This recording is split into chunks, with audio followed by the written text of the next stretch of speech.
Maintenant, moi, ce que je peux vous garantir, si vous êtes sorti du modèle du gavage, voici votre courbe d'apprentissage en heures, dans n'importe quelle connaissance. Mais très important, c'est la courbe d'apprentissage uniquement quand vous êtes amoureux, c'est-à-dire en supposant la tension maximale. Comme on suppose la tension maximale, on peut ne s'intéresser que au temps. 5 heures, 50 heures, 500 heures, 5000 heures, peut-être 50 000 heures. Tout ce que je vais vous dire, encore une fois, ne marche que si vous apprenez par passion. Vous allez très rapidement voir que ça n'est pas vérifié quand vous apprenez dans l'apprentissage obligatoire. Par passion, en 5 heures, vous entrez dans n'importe quelle connaissance. Le chinois, le macramé, la pâtisserie, la physique quantique, 5 heures. Piano, ce que vous voulez. Par passion, j'insiste. Vous allez dire, non, c'est pas vrai. À l'école, on fait un peu plus de 5 heures d'anglais et on n'est pas bilingue. En 5 heures, vous entrez dans n'importe quelle connaissance, si c'est par passion et en autodidacte. En 50 heures, vous êtes autonome, c'est-à-dire que si vous apprenez le chinois par passion, eh bien le moment au bout duquel vous pourrez apprendre tous les symboles que vous ignorez encore, et tous les mots que vous ignorez encore uniquement en écoutant les gens parler, en regardant le journal ou en regardant la télé, va survenir après 50 heures. En 500 heures, vous pouvez enseigner. Un brevet de pilote en Suisse, c'est 200 heures. 5000 heures, on a les premiers prix Nobel. C'est-à-dire que T.S. Eliot, prix Nobel de littérature en 1948, il a passé moins de 5000 heures à écrire toutes ses œuvres. Entre 5000 et 50 000, vous avez tous les prix Nobel.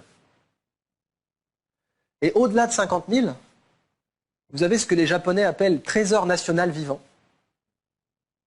Inutile de vous dire que ça représente une certaine valeur économique. Ce qui peut être l'équivalent en France pour nous des MOF, les meilleurs ouvriers de France. 50 000 heures, c'est 17 ans, donc c'est un mariage là. On parlait d'amour, vous êtes tombé amoureux d'une connaissance et vous l'avez épousée cette connaissance, vous lui avez consacré votre vie. Et là, on tombe sur des gens qui en général se foutent complètement des récompenses. C'est très intéressant à voir parce que, après tout, si on prend la métaphore du mariage, au bout d'un moment, si vous êtes heureux avec quelqu'un, vous n'allez pas en attendre un prix, vous vous en foutez, vous êtes déjà heureux. Quelqu'un, donc ces grands maîtres japonais qui font des sabres dans la tradition de Masamune, des sabres qui vont se vendre à 7 millions de dollars, ils sont déjà heureux. S'ils devaient mourir demain, la seule chose qu'ils voudraient faire, c'est embrasser leurs petits-enfants et finir leur sabre.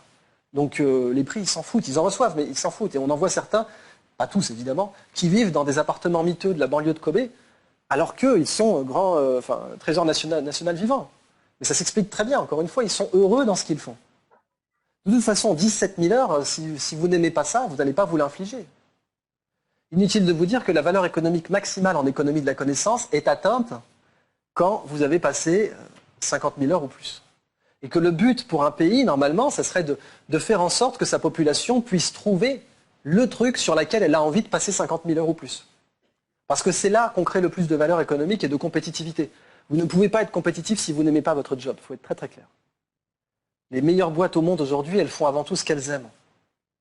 Je pense à Apple, à Tesla, à Audi,